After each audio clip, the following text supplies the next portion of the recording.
Dan berikutnya kita juga masih akan membahas bagaimana polemik bukan penghapusan tadi disampaikan oleh Jubir Kemenhub, tapi perubahan aturan ya. Sudah ada Ellen Tangkudung, analis transportasi Universitas Indonesia. Bu Ellen, selamat malam. Iya, selamat malam. Bu Ellen, pasti Anda juga mendengar tadi pembicaraan saya dengan Bu Adita.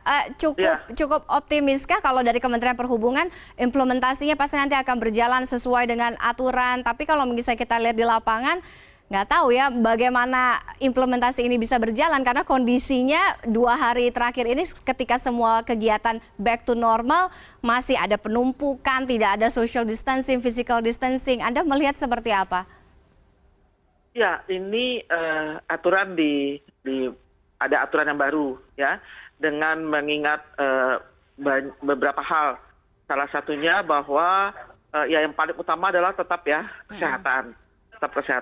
Yang kedua, untuk Indonesia ini masih banyak perbedaan antar wilayah. Jadi ada yang masih zona merah, zona orange, zona kuning, zona hijau.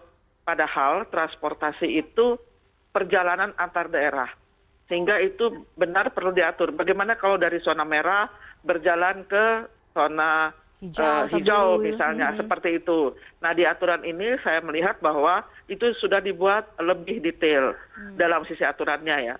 Kemudian juga tentang load factor. Tentang load factor memang ada sedikit perbedaan. Tadinya semua 50%, sekarang ada angka 70%.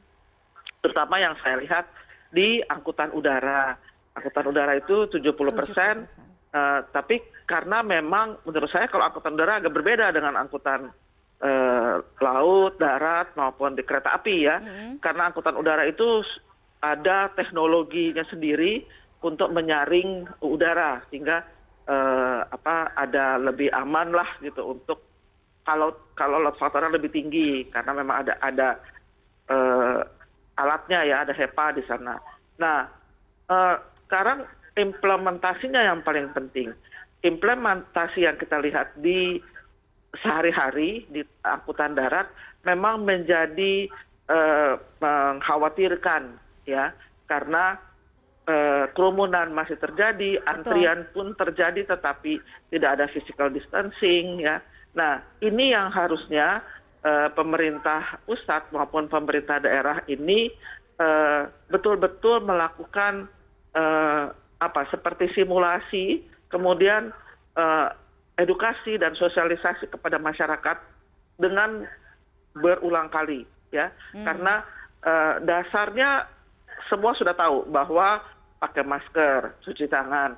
Tetapi ketika kita bicara soal load factor, berapa kapasitas yang bisa diangkut, itu bukan urusan masyarakat. Karena masyarakat tidak tahu dong, dia tidak bisa menghitung. Ini sudah 50% atau 70%. Itu benar-benar pengaturan dari operator atau dari regulasi dari pemerintah. Iya. Nah, dari masyarakat tuh bagaimana diaturnya saja gitu. Nah, sebenarnya kan kalau kita lihat artinya gini, mengatasi atau berhadapan dengan kondisi yang sekarang, sumber masalah di sektor transportasi adalah pengaturan kegiatan manusianya.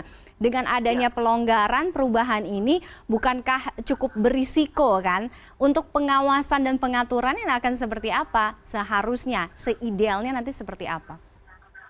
Iya, benar bahwa ini ada aturan yang terkait dengan pandemi, dengan PSBB, dengan yang kita alami sekarang ini yang tidak direncanakan ya. Artinya kita harusnya maklum juga bahwa aturan belum tentu bisa diterapkan 100% atau benar-benar langsung perfect 100% ketika diterapkan, tetapi tetap harus ada evaluasi ya.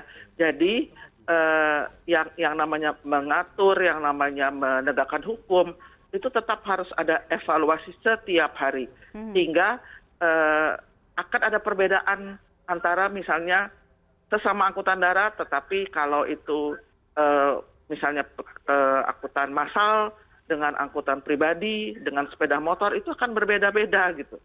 Di aturannya itu memang sudah detail, tetapi pelaksanaan penegakan hukumnya memang benar-benar harus dievaluasi setiap hari. Ya, karena masyarakat juga walaupun sudah diedukasi, mereka itu bukan yang mengatur, tetapi mereka yang melaksanakan. Jadi harus diatur gitu di lapangannya. Bukan hanya di kendaraannya, tapi juga di halte, di stasiun, di tempat-tempat yang kemungkinan mereka antri gitu. Oke, kita akan lihat evaluasinya seperti apa, apakah berjalan maksimal sesuai dengan harapan dari Kementerian Perhubungan, atau mungkin kalau nanti tidak bisa berjalan dengan maksimal, mungkin bisa kembali lagi ke aturan yang sebelumnya ya. Kita akan pantau terus. Terima kasih Bu Ellen sudah bergabung dengan si Indonesia Connected malam hari ini.